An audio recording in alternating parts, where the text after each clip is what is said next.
دعوت media YouTube channel, محبت کا پیغام، انسانیت کے نام۔ نحمدہ و نصلی علی رسولہ الکریم، اما بعد، فاعوذ باللہ من الشیطان الرجیم، بسم اللہ الرحمن الرحیم۔ طلب العلم فریضۃ علی کل مسلم و مسلمہ، صدق اللہ العظیم۔ میرے مشفق اور پیارے اساتذہ اکرام اور صدر جلسہ و مہمانان خصوصی اور سامعین اکرام، خواتین صرف امور خانہ داری ملک رہے، خاندان اور اہل ویال کی خدمت کرتے رہے اور سارے عمر گھریلو کاموں کو فرض عین کا درجہ دے کر انہیں مقصد حیات سمجھ لے، یہ اسلام کے قطعاً منافی ہے۔ اسلام نے امور خانہ داری کے ساتھ ساتھ خواتین کے لیے تعلیم کو لازمی اور ضروری قرار دیا ہے۔ تاریخ شاہد ہے کہ صحابہ کے دوش بدوش صحابیات نے بھی اپنے علم و فضل سے ایک عہد کو متاثر کیا، گھریلو ذمہ داریوں کے ساتھ ساتھ غزوات و سرائے میں بھی حصہ لیا۔ حضرت عائشہ صدیقہ رضی اللہ عنہا سے مروی احادیث کی اتنی ہی اہمیت ہے جتنی کہ دیگر صحابہ کی روایت کردہ حدیثوں کی۔ حضرت عائشہ صدیقہ رضی اللہ عنہا نے حضرت عمر رضی اللہ عنہ اور حضرت عثمان رضی اللہ عنہ کے دور میں فتوے بھی دیے اور مسائل بھی بتائے، اس طرح ثابت کیا کہ علم صرف مرد کی میراث نہیں ہے۔ محترم سامعین، جہاں تک ذہنی سطح کا تعلق ہے، مردوں اور عورتوں میں کوئی تفاوت نہیں ہے۔ مشاہدہ ہے کہ لڑکیاں محنت اور دلچسپی سے پڑھتی ہے۔ آج کل کے نتائج نے ثابت کر دیا ہے کہ لڑکیاں نہ صرف زیادہ کامیاب ہوتی ہے بلکہ امتیازی کامیابی حاصل کرتی ہے۔ لہذا کسی لعب و لال کے بغیر خواتین کو تعلیم حاصل کرنے کے مواقع فراہم کیے جائیں۔ جہاں تک ہندوستان کا تعلق ہے، 19ویں صدی کی ابتدا میں بامشکل 2% عورتیں تعلیم یافتہ تھی۔ 1857 کے بعد عورتوں کی تعلیم کی طرف توجہ دی گئی۔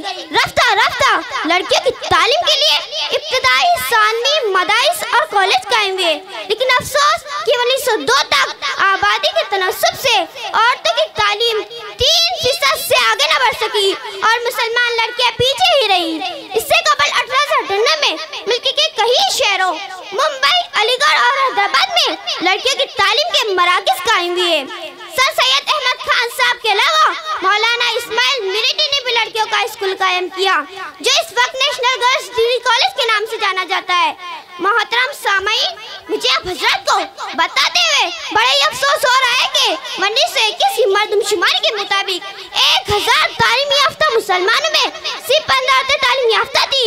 گویا 20ویں صدی کے دوسرے دہے کے بعد بھی 1.5% تھا، لیکن بحمداللہ آج حالات اکثر بدل گئے ہیں۔ عوام و خواص کو تعلیمی اہمیت کا اندازہ ہو گیا ہے، وہ حالات باقی نہیں رہے جو 150 سال پہلے تھے، مگر آج بھی عورتوں کا تعلیم کا تناسب آبادی کے لحاظ سے بہت کم ہے۔ ملک کی کم بیش 1 ارب کی آبادی میں 35 کروڑ لوگ ناخواندہ ہیں۔ 1991 کی مردم شماری کے مطابق ملک میں ناخواندگی کا فیصد 52.11 اور خواتین کا فیصد 39.12 ہے، اور مرکز حکومت کی ایک کمیشن کی رپورٹ کے مطابق مسلمانوں اور نئے سرے سے بدھ مت اختیار کرنے والوں کا تعلیمی فیصد ملک میں سب سے کم ہے۔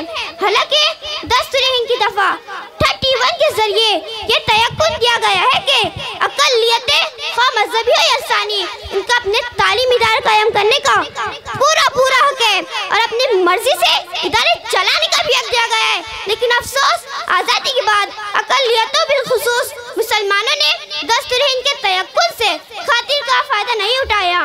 جامعہ ملیہ دہلی، جامعہ علی گڑھ، جامعہ عثمانیہ حیدرآباد کے تحت کئی تعلیمی ادارے تو پہلے سے قائم تھے، البتہ فخر ملت طبیب حذیق حضرت حکیم سعید احمد صاحب نور اللہ مرکز نے ہمدرد ایجوکیشن دہلی کے ذریعے اعلیٰ پیشہ ورانہ تعلیم کی جانب پیش رفت کی ہے اور قابل فخر ادارہ قائم فرما کر مسلم طلبہ کو روزی روٹی سے بھی جوڑنے کی کوشش کی ہے۔ اور اب مولانا ابوالکلام آزاد فاؤنڈیشن نئی دہلی نے ملک گیر پیمانے پر تعلیمی تحریک شروع کی ہے، جس کا خاطر فائدہ نظر آ رہا ہے۔ بہت سی مسلم لڑکیاں اور لڑکے ڈگری لے رہے ہیں۔ مدارس کی فارغ التحصیل بہت سے نوجوان علماء اور معلمات بھی مولانا ابوالکلام آزاد فاؤنڈیشن نئی دہلی نے ملک گیر پیمانے پر تعلیمی تحریک شروع کی ہے، جس کا خاطر فائدہ نظر آ رہا ہے۔ بہت سی مسلم لڑکیاں اور لڑکے ڈگری لے رہے ہیں۔ مدارس کے